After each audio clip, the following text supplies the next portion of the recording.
नवाज शरीफ बरतानिया से यूरोप रवाना हो गए। डॉक्टर्स के मशवरे पर अमेरिका भी जाएंगे। शरियानों के इलाज का प्रोसीजर अमेरिका से करवाया जाएगा। मरीम नवाज भी साथ हैं।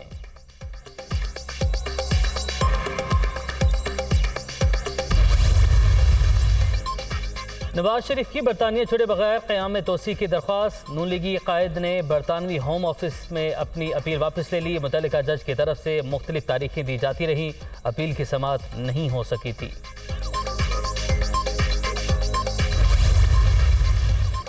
और हकीकी आज़ादी मार्च के रावलपिंडी मरहले से मुतल्लिक हिकमत अमली तय कर ली गई। इमरान खान 26 नवंबर को दोपहर 1 बजे खिताब करेंगे। कारकुन 25 नवंबर को पहुंच जाएं।